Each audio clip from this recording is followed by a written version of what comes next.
Welcome to Women Entrepreneurs Radio. I'm your host, Deborah Bailey. And when I started this show in 2008, I was on a mission to promote women-owned businesses and help women succeed by providing resources and valuable tips from other women and men, small business owners. In each interview, my guests speak openly about their triumphs, the scary times, and tough decisions they had to make along the way. Women Entrepreneurs Radio is about showing women how to harness their natural strengths to achieve success on their own terms.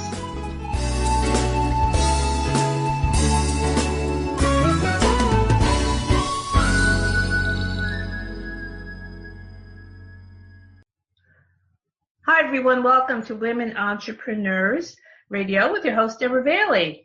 And I'm really glad that you could join us today. And if you could go to the blog, womenentrepreneursecrets.com, you could find links for the show on iTunes and also on Podomatic. And there's other directories, but those two links you'll find. And also we're moving the show from Blog Talk Radio, the archived shows, to Livesyn. So you'll find a link there too. Little by little, the best of the archive will be moved there, so you could find links on the blog for that as well to listen to shows we've had over the past years. So something else you should check out. And also we have recently have been added to Patreon, so if you want to become a supporter and support what we're doing, join the community, you can do that for as little as $1 a month. So you can check that out. There's links there on the blog for that too. You can check that out and see what bonuses you would get if you would support the show. So we're going to get started today with my guest, Tanna Frederick, and she most recently starred in Henry Jaglom's romantic mystery Ovation opposite James Denton. The story is set in the backstage world of theater, where the cast struggles to keep their play afloat while they search for a murder suspect amongst themselves. Frederick is also producing and starring in the virtual reality series Defrost, directed by Randal Kleiser. Cast members include Bruce Davison, Henry Hamlin, Christopher Atkins, and Carl Weathers.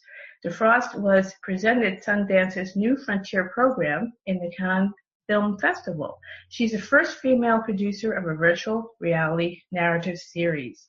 Frederick founded Project Save Our Surf, a nonprofit that promotes clean oceans and water. So welcome, Tanna. Really glad to have you on the show. Thank you so much. I'm so glad to be on the show. Thanks. I'm looking forward to this. This is going to be fun this morning. We got two good laughers here, right? Yes, I enjoyed that. It always makes you feel better, doesn't it? It always does, no matter what. Yeah, absolutely. Right. Exactly. It makes a difference. So I'm really glad to have you on and just to hear about all these exciting things that you're doing. And as we talked about, a little bit before the show, I've said I really don't get enough people who are from entertainment world or people who are just doing so many different interesting things. It's you're all out there for some reason. I just don't get to connect with as many as I would like just to hear about your experiences. So I am really looking forward to this. But, what I usually ask is how, guests really decided the field that they're in, what they're doing. When did you decide this is for me? I'm going to do these things. I'm going to act. I'm going to produce. What brought you to this point where you just became, where you started to do this work? It was really, really early on, actually. And I was at a children's theater in Mason City, Iowa, where I grew up. Mm-hmm. And I was watching, I sat down to watch the Oliver Twist, the musical Oliver, and my best friend was in it, and it was really my community was sort of heralded for being the birthplace of Meredith Willson for the Music Man. So of course we had the Meredith Willson footbridge. We had the 76 trombones, the band festival parade every year. So the long short of it is, we really, really had a serious artistic theater community, and a lot of people don't understand that Iowa brings that forth or you know, has that within its borders, but it does. It really does. And plus Iowa is such a cool place as far as treating their kids and adults alike in you know, it's tough to be a kid there, but you know, people hold you up to standards, and I wasn't treated any differently growing up in the theater world. Then a lot of the adults I was around, you know, it was a great community. So I was watching, I remember the lights going down, and then I was sitting on the steps because it was a sold out house. So I was sitting on the steps and the lights went down for Oliver, and they came up, and it was my first theater experience. And I just thought, this is what I'm doing for the rest of my life. And I just knew it. I just knew it, for better or for worse. That's so exciting. Yeah. I mean, wow. You know, there's that voice inside your head that is that forthright person or whatever that voice that says, this is what you're doing and you know it. And then you have to trust that. And then there's a voice that says, what if, but, but, you know, but Stanford law, and you just have to kind of, you know, throughout your whole life, just listen to the voice that was clear and say, okay, I'm going to go with what was the choice that I heard at 9 years old. And then, you know, that was my calling, and give that a shot and give myself a fair shot. Because for whatever reason you have personally as a human being in this world and going after your dreams and whatever. So wow, that was it. Oh my goodness, that's just a terrific story. And I've only seen the Music Man movie on TV and TCM and all that, you know, and I've always loved it because it seems like so much fun. But you know, I never really thought about, well, you know, it being like a real place. I know, right? I didn't really either until I understood that as a teenager. I thought, oh, okay, this is why my community is so fervent about the 76 trombones, and why we do the Music Man every 7 years is a musical, because across from the library I go, and that was Meredith Willson's house. I get it now. I get what she was.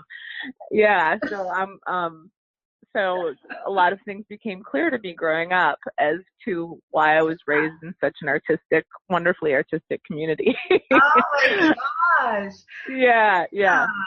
Wow. Yeah, I just didn't, you know, make the association, but I always liked it because it just seemed like there was almost a little cynicism in there too. You know, it's so we're all happy and dancing, but you know, the guy's a con man who's right? I know. Yes. And that's a big part of it too. There is that lovely dance when you're an artist of, and like you were saying, you don't have a lot of people on your show who are also artists and entrepreneurs, but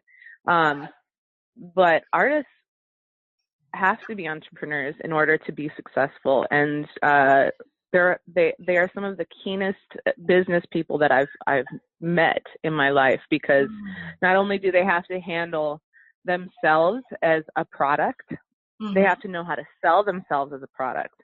So they're handling themselves as a product. They're going to how many auditions a week? They're hearing no over and over and over again, and you know, trying to take care of their product as their product is dragging and depressed and destitute and sad, you know, and then once you get a yes, you know, manage their product, you know, their product being themselves as the actor, and, you know, manage that. And then at the same time, putting themselves into a right direction, crafting who they are in the world of entertainment, figuring out where their avenues lie. And that is one of the toughest games you can possibly play, I think, in the entrepreneur, as an entrepreneur or in the business world, because I mean, gosh, how do you figure out who you are and try to sell yourself at the same time it's so tough. It's easy to do it with a product. A product is no problem. That's why producing for me is fairly easy, but producing something that I'm in or that I'm supporting myself in is very difficult. But so going back to Meredith Willson, I mean, he was a con man, and at the same time, he was an inspiration, and there's always that thing that people say when you're an artist of people love you and they think that your work is amazing and it speaks to them and you can move them to tears and make them walk out feeling less alone and inspire people, and you can choose your own material and make them feel bring whatever situation you want to light and do whatever material makes you hungry and makes you want to put that in front of people. And so you're inspiring people, but then at the same time you go into meetings and people are kind of looking at you because they think, well, you're an actress, so I don't know if you're telling the truth, you know. And that's not a bad thing. I mean, I think the same thing when I'm in meetings with actors, you know. And so there's that delicate balance of where does wow, it's the whole Meredith Willson juxtaposition or dichotomy. He was a con man and he was a brilliant artist. So how does that work? You know? And it's been really interesting because I also started the Iowa Independent Film Festival 10 years ago, and I grew up there for 21 years in Iowa, and it was the most amazing, wonderful place to learn to be an artist for me. And it's just been a joy. It's been really an interesting journey, and coming back with people and doing the film festival.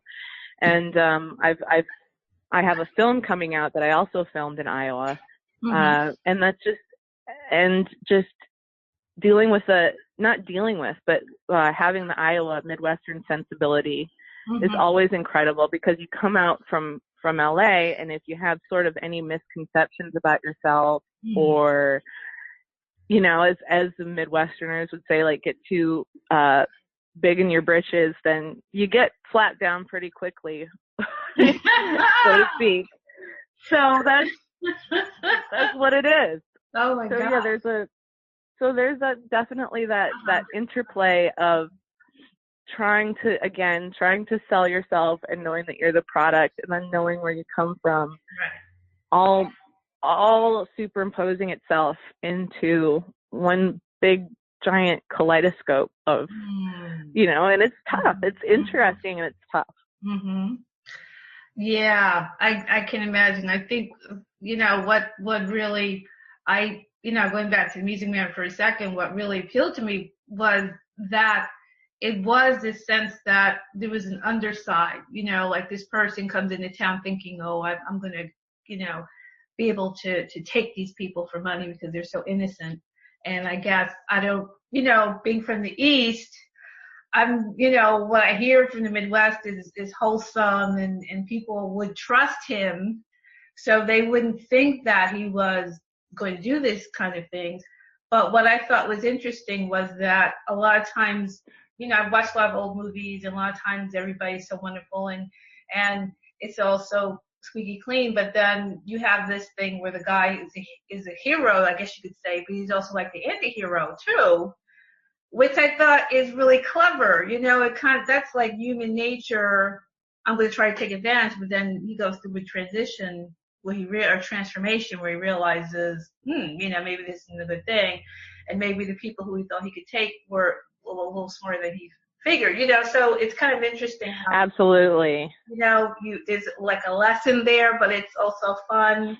There was more going on under the surface, and I think that's what artists can really do. They can share all of these things and put them out there in a form that people will take in, because maybe if it's preachy, people won't want to take that in, but if you wrap it up in a certain way, then someone walks away from it and goes, I got something more out of that than I realized. Or there's a story that obviously is enduring because look how long it's so popular.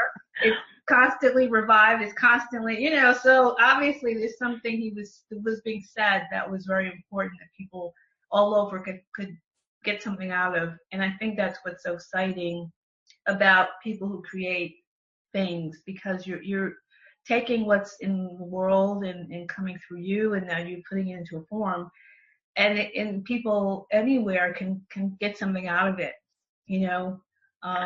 Yeah, that's the really lovely part about art or anything that I guess you would be selling, is that you, all in all, you have to have that truthfulness to your work. And I think a lot of people assume that about Midwesterners, and I'm sure it's true with East Coast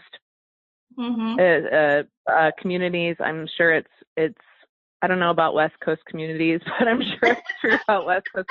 I mean, I've lived on the West Coast now. I don't know. I've just lived, in the entertainment area, so I don't know about that. But there has to be something that rings very true to people, and people have people can smell a false note from where I'm from, from Iowa, and people really sense that. And so even in my work, just throughout my journey, my work has had to become more and more and more honest, and that's sort of at the base of my foundation as an artist, and what I'm trying to sell is honesty and truth, and then and just chipping away at that over and over and over. And then that's really difficult to maintain as you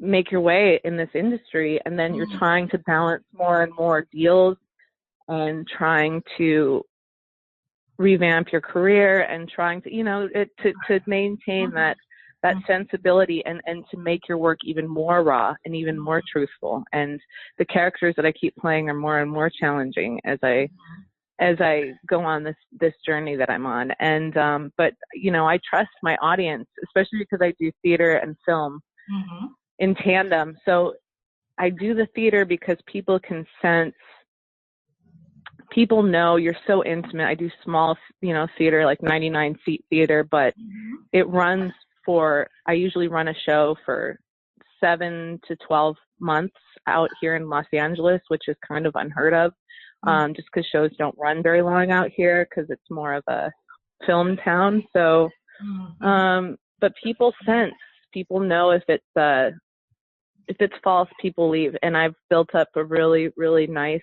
wonderful following through theater, because every day I go on, I just try to be honest and be the Meredith Wilson that I can be, on stage, and with whatever material I'm doing. And I try to choose the more challenging material, and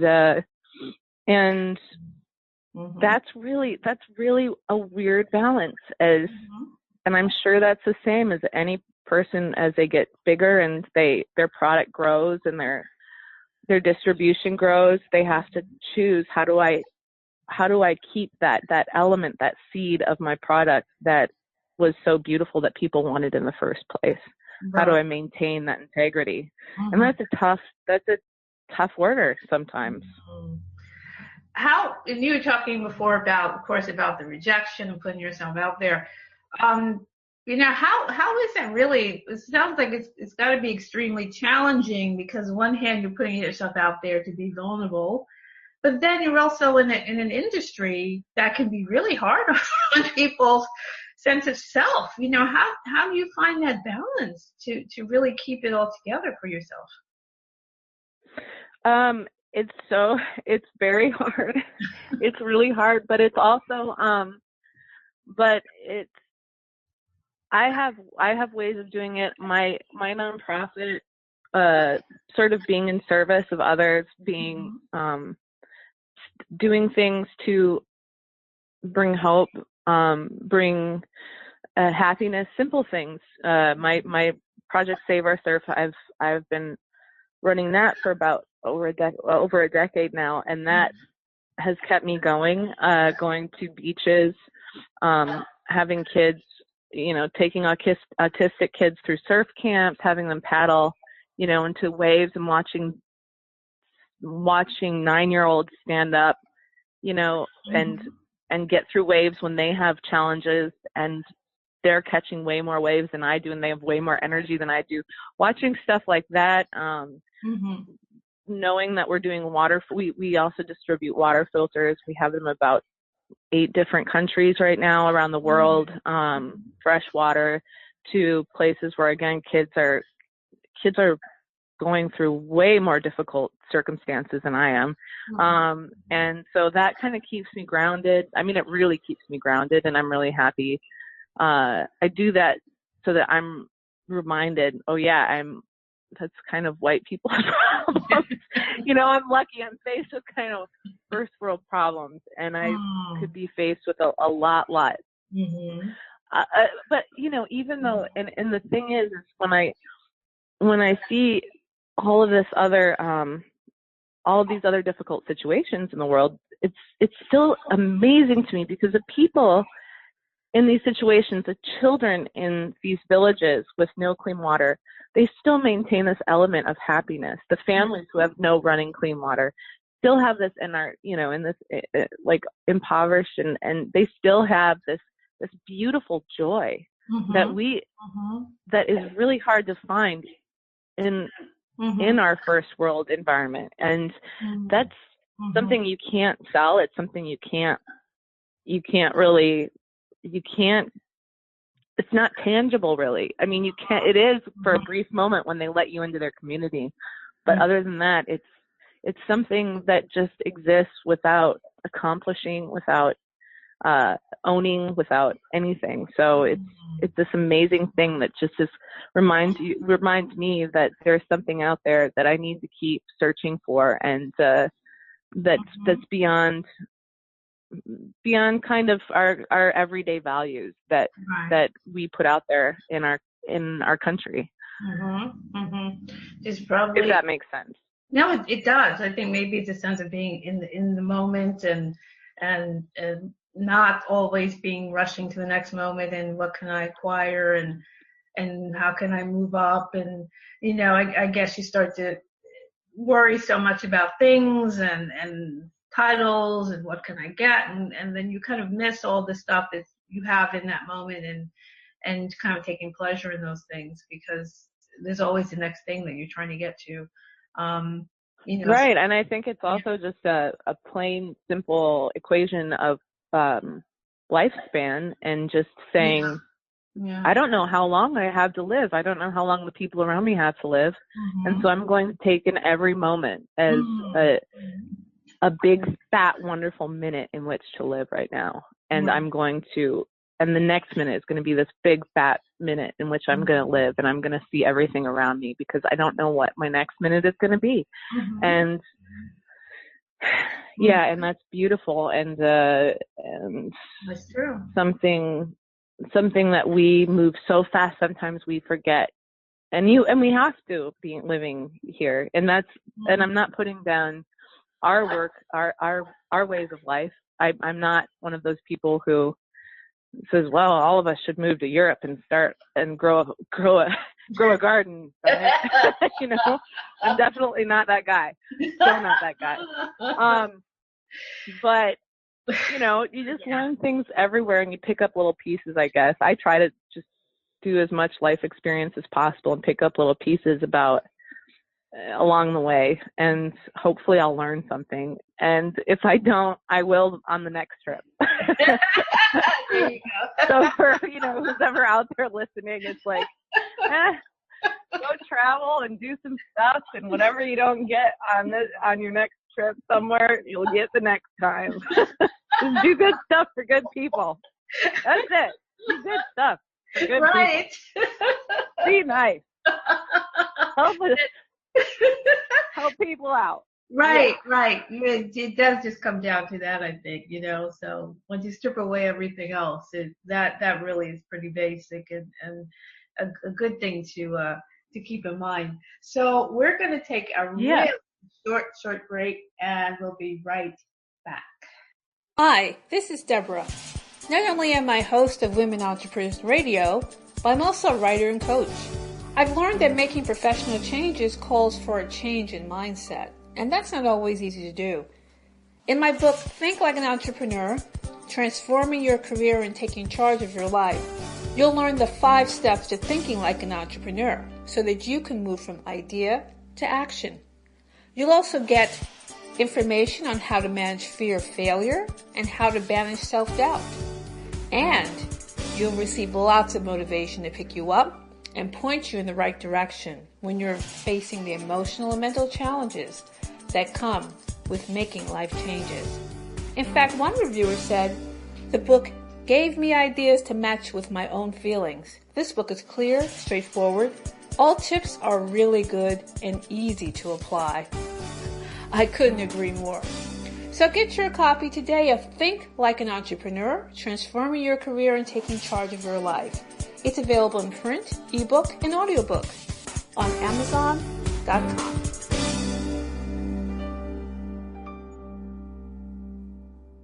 Hi everyone, we're back with Tanna Frederick, and she's an actress and producer and philanthropist and entrepreneur. So there's a lot of good stuff that she has to share with us. So I know you're enjoying it. And Tanna, I really want to ask about your virtual reality series. I thought that was really so cool.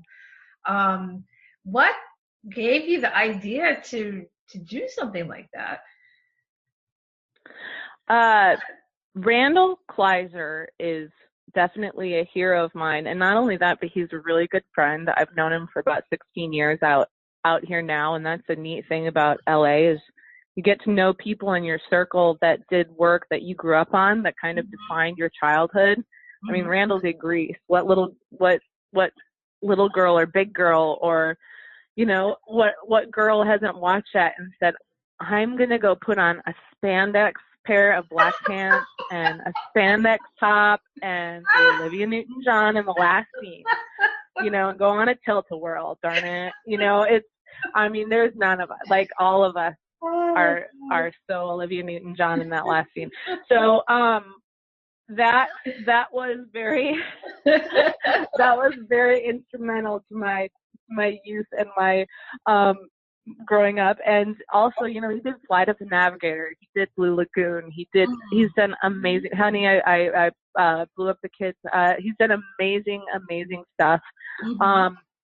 And I love his work, and we've been looking for something to work on for a long time, and he came to me with this whole virtual reality shtick, and I had no idea what it was. I had a little idea because he had been working with the United States Army for a number of years, working on a training program with probably about 10 years ago, starting 10 years ago, or maybe 7 years ago, a training.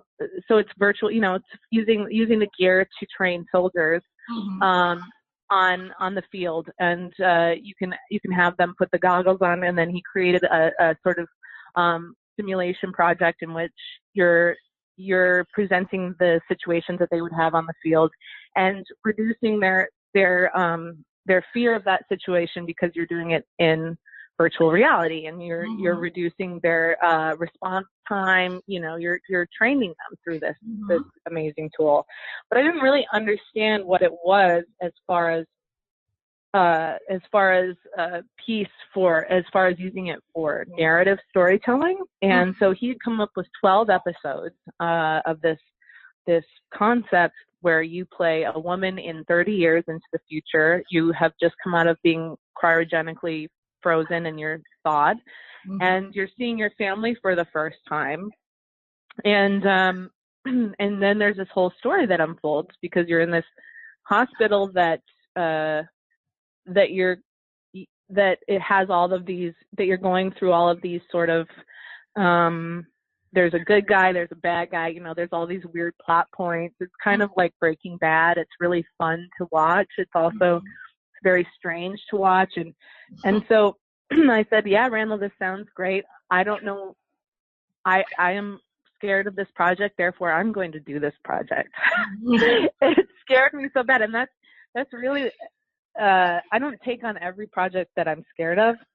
I rarely take on projects, but I do try to have a definite fear factor in there, because if you're not scared of something, what's the point of doing it? You know, if you don't say, I don't know how I'm going to get through this, then why do it? Is kind of has been my thing in life. So I started producing it. I'm not a tech head. I'm not a gear head. I just took it on, and we started getting all of our wonderful actors, Carl Weathers from Rocky, and Bruce Davison from X-Men, and Harry Hamlin, Veronica Cartwright from Alien. We got them all together and started putting this whole narrative together, and using this camera that has 8 cameras on it from the Ozo, so you can see all around you. And none of us really had used something like that before. You can see all over, so it's kind of like being in theater in the round, where you never have a chance to go off stage. Wow. So all of these actors, even though they had made incredible movies and been up for awards, also were just moving around the camera almost as if it were theater in the round in the inverse. So they were all, so it was great to have stage actors who also knew how to do film work. So we began just shooting we shot our pilot. I produced that, you know, I invested money in it, and then I did all the grunt work, and I was used to that from running all of my children's theater, and all of the theater stuff that I did was very hands-on all through college in Iowa. And so I was used to just running around and doing a million jobs at once. And that keeps me really interested and engaged in the project. So I kept doing that. And it was our first pilot episode got accepted into Sundance, and then into Cannes, and then we traveled all over with it. And once we got accepted, we kept filming episode 2 through 12. So it's a whole narrative series now, and it's really amazing and challenging. It's hard to edit because of all of the factors involved. It's very hard to edit virtual reality. It's not like film. You have to do one take, whereas in film you can cut to different angles. We have to source artists from all over the world. So we have a particular editing artist that's in South America, and Switzerland, you know, everywhere. And it's very challenging, and but it's also very rewarding once you get it figured out. And I've been lucky enough to go all over and be on panels for virtual reality, which is something I thought I would never do, with Randal, and go to, you know, go to Switzerland, and last Mother's Day I was in Switzerland with my mom, and they flew Randal and I over a glacier, and we landed on the glacier, and on Mother's Day, and my mom was there, and we had ice wine and sipped on it, and then we went and flew back and did a panel. I mean, it's like really incredible stuff, because there's a lot of money in this field, and then just going around and experiencing all the different new artists who are in this field, because they're all kind of the same ilk, and talking to them and learning about what they're doing, and figuring out how to make narrative, which when you're talking about narrative, it just means that basically it's like a story. So you're looking at episode 1 through 12 as though it were each episode is 5 minutes, and it's you're telling a story, and you're telling the story about this woman, and you as a viewer are looking through her eyes in a wheelchair, because your body and your movements are limited, because the nanobots in your brain, as we're telling the story, and we're making this up, have not started working yet, because you've been cryogenically frozen. So it's, you know, it's working with a medium, an artistic medium, which is virtual reality, and figuring out the best way to tell that story so that you as an audience member can really get into this story. And there's not a lot of ways to monetize this yet. We were the first ones, as far as I knew, to shoot a virtual reality narrative. And so we're still kind of waiting until the virtual reality world settles down with all of the gains and the experiences and, you know, all the neat stuff like Google Earth. You can fly over. I don't know if you've experienced have you experienced VR? I've seen Google Earth. I haven't really done anything. Okay. I know. Yeah. It's like you can fly over your house and then you're like, oh, I'm going to take a look in the backyard of my neighbor because I'm going to see what that construction is that's been going on. I think that's why I'm afraid to look. I know. I might have to find I don't think that was intended for, but I'm here. Like, oh my God, I didn't know that was there. Yeah, that explains a lot. All right, moving on. Let's look at the other neighbors. Oh yeah. You gotta love all this technical wondrous stuff that we're getting ourselves into. It's really incredible though, because I don't know. I think that's more than likely the next thing that will come along, because the technology is just moving so quickly across the board, you know, and there's so many opportunities that maybe people don't even know exist yet, but I think it's really going to all pretty much explode. It really has to do that. Yeah, the numbers are really crazy going up into 2020 of how much money is going to be available for virtual reality. And I'm lucky to have gotten into it at a point where I've watched so many directors get into it too. Jon Favreau with Jungle Book, and meet them and watch their process and talk to them. And I've been on a lot of I've been in this great like little pool of people learning how to use it, and people learning without it being cemented into this is the way you do it. Right. It's kind of like being almost, I say, at the beginning of the talkies in the 20s.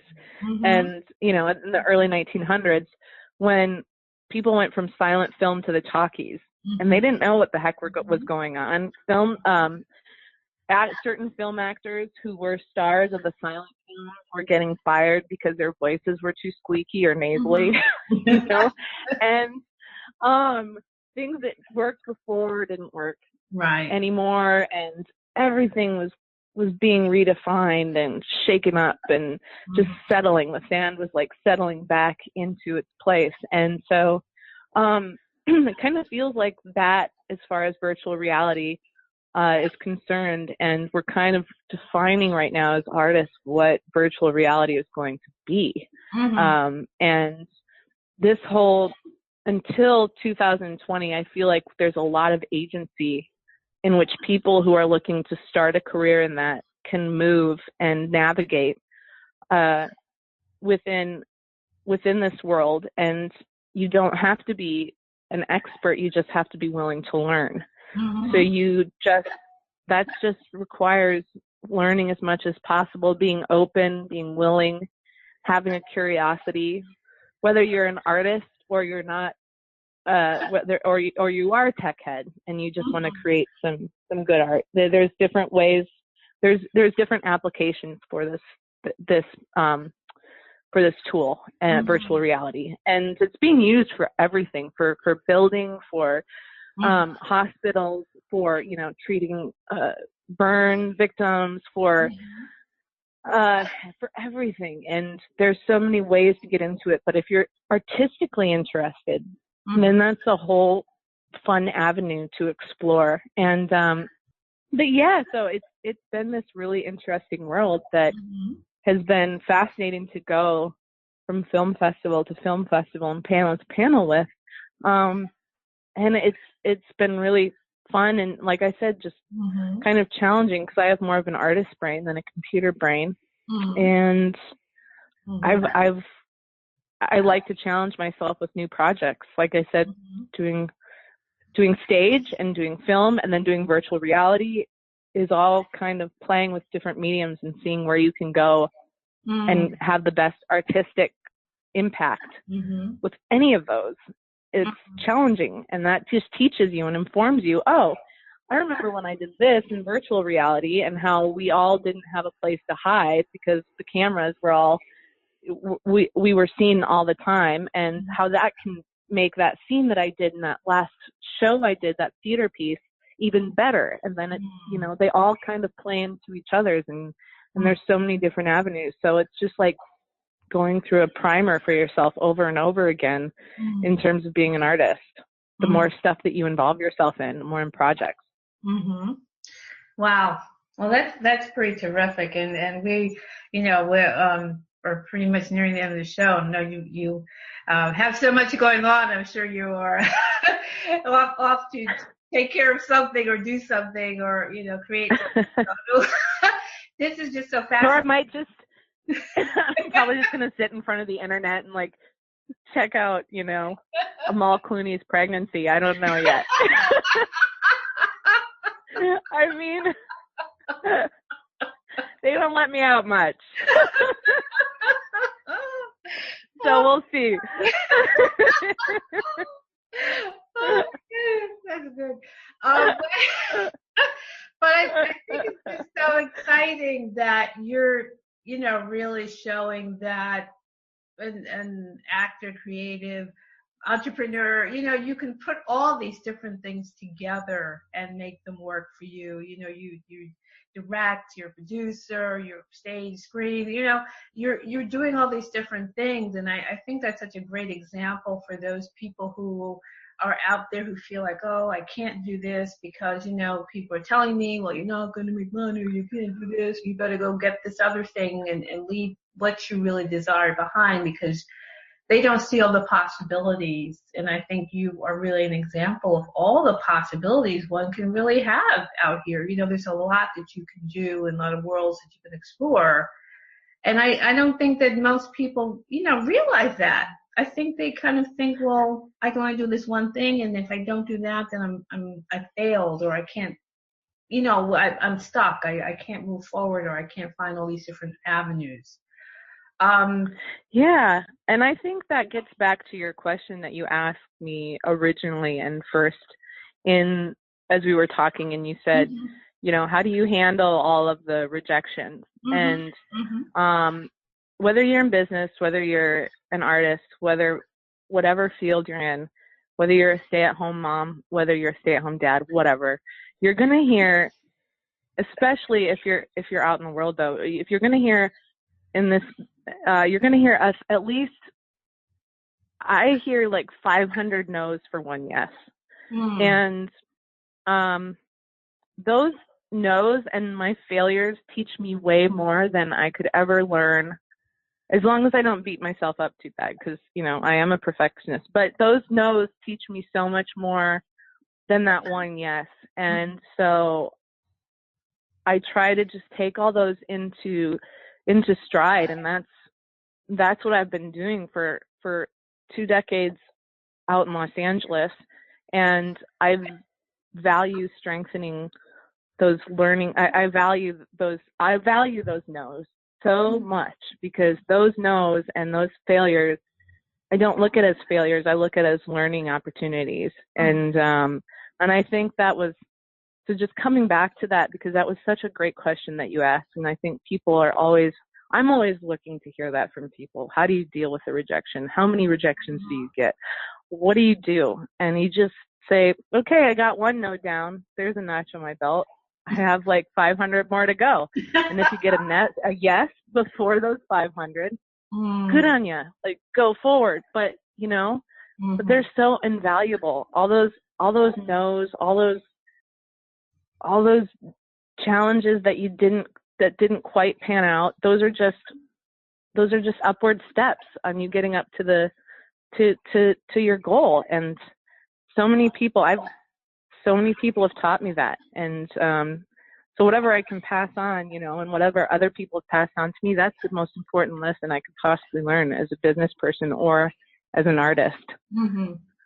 Mm-hmm. Those are the cool moments in life, and those are the little treasures that you get in life, are the no's and the failures. And Mm-hmm. you just keep going on from there. So, I mean, I was just trying to bring that around because it's cool. Like, I want people, if I could impart anything on people, that would be like, good job. You got to know. Get another one. Get another no. Get another one. Go get another one. You got 4, go get 40. You know? Right. Yeah. I agree. And yeah, that's something I can relate to because I'm a writer and I've been self-publishing some science fiction and fantasy and everything. And I totally get what you're saying because people, you know, you put your work out there and you want it to be received, and then maybe, you know, you get some you know, snarky reviews or you feel like, oh, nobody's here, and you're like, well, why am I doing this for? Nobody's and you go through the whole thing. Maybe I should start a religion. I don't know. Yeah. You go through all totally of that. Get it. Yeah, and the, you know, trying to deal with perfectionism and then also technology changing and trying to keep your foot in the door with that and all of that, you know, it's all together. But I think that is so important what you said about rejection, because I find that a lot of people, particularly right now with the entrepreneurs, online anyway, there's a lot of people who, you know, they don't want to work in a regular environment. They want to just jump out there. Maybe they want to freelance or do this or that, and that's great. But the way things are presented, particularly on social media a lot of times, is where people are always smiling, and here's my big launch, and everything was great, and here's my home by the beach, working on the sand, and I never really have to work too hard. You know, they're presenting this social media life with smiling pictures, and people don't really know that you have to go through some things, and maybe this is presented in a way as a marketing tool as opposed to reality. So when they do hit those failures, like you're saying, it becomes a thing where that must mean I'm terrible because I failed, as opposed to these are things I have to collect along the way. You know, the way you presented it is realistic, but I think it's not being sold that way to a lot of people right now who are coming into opening a small business, being an entrepreneur, leaping out here. That's great. I think the vibe is great that people feel like more people want to do it, but I think the expectations being raised that somehow it's always a success. Yeah, I completely agree with that. And you know, if you look in Us Weekly or something like that, I have the joy of doing that because I'm in this business, so I can make up excuses for looking at those Us Weekly or, you know, any of the weekly magazines. But you have to remember, somebody paid their publicist, who then paid a photographer to take a picture of themselves taking a parking ticket off of their car. That is the reality of the world today. And for that person who paid their publicist to pay a photographer to take that parking ticket off of their car, there are at least 50 other celebrities who paid a publicist to pay a photographer and lost that money. So, you know, keep working, because it's a crazy playing field and you have no idea. Like, none of those shots are just set up. Like, they just don't happen out of the blue. You have to pay for that stuff. I mean, I'm just gonna be honest with you.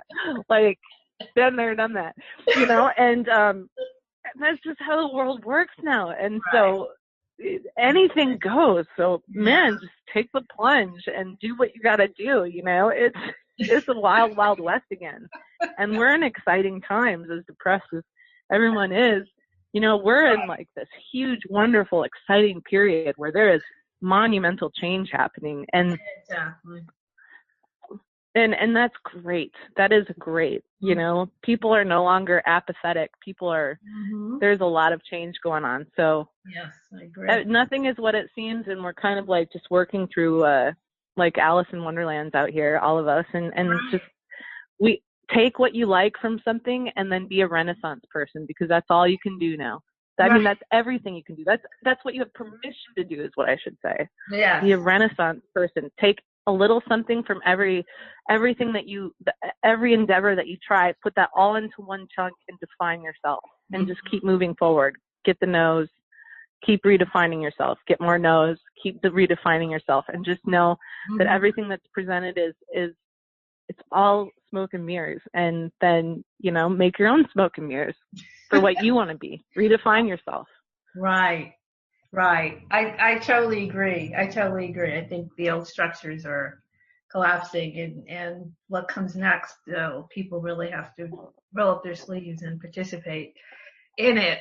And I'm not sure everybody's ready for that, but it really is. That's really what's happening. So change doesn't happen when you're sitting around smiling, It doesn't work that way. Yeah, no, it certainly doesn't. And nobody's really ever ready for change, I don't think either. I don't think so. I think it's like you just have to stand up and do it. Yeah. I totally agree with you. So I could tell that we could just sit here for the rest of the day. So. Totally. I'm like, so what are you doing for the next 12 shows? Because I got a large coffee mug.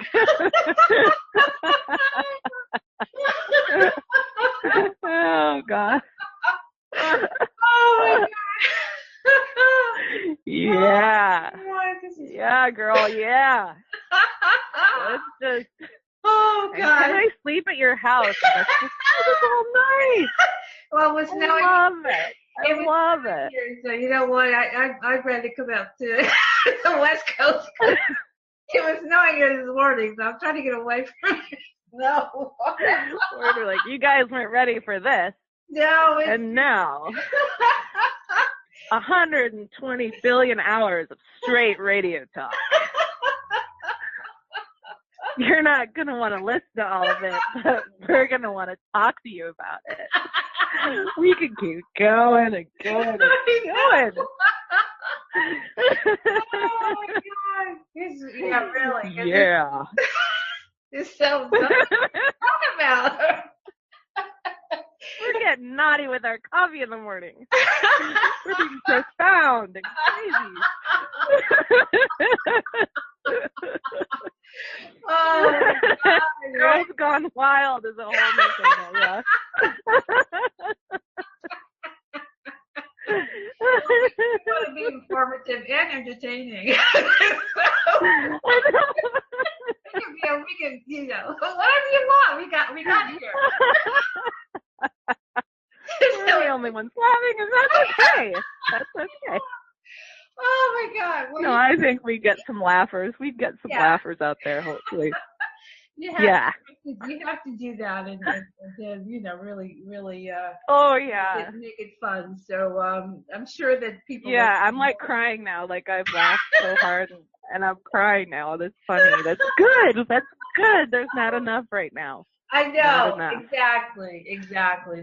That's what's really called for. So I'm glad we could do that. Glad we can entertain everyone. And yeah. And here's to part 2. Yes. Here's the part 2. Whenever I come back and we do we moonlight people on the 3 to 5 a.m. talk show, and we're just watching episodes of Dynasty and Brady Bunch and talking all about our childhoods and our first pets. That's great. Oh my God.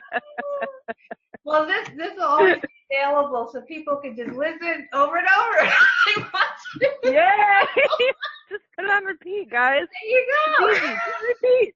You're really loving it. There's more. Make it your ringtone. How about you make it your ringtone?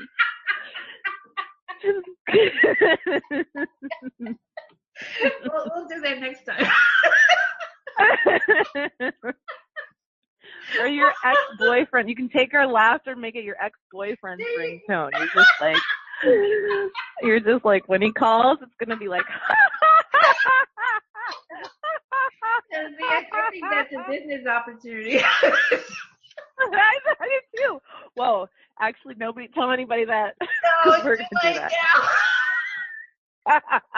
If you see that advertised, you'll know where it came from. Hey, wait a minute, that's our idea. Oh my God. Oh my God. Oh my God, I can't even end the show. Oh, that's so good and wonderful. It's so good. Oh my God. Well, Tanna, thank you so much for joining me. And Oh, Tab, thank you for having me on the show. This has been so wonderful. You're welcome to join us again. Oh my God, I love it. In all the things you do. Thank you. Share more with us. Okay. Okay, everybody, we're pretending like we're hanging up, but we're going to be talking for the next 32 hours. Okay, bye. I used to do that in high school. Well, you hang up first. Yeah. You get first. Yeah. Did you go? No, I went. No, did you go? You didn't go. You didn't go. I didn't went. I went. You didn't. No. An hour later. Oh my God. Funny. Oh my God.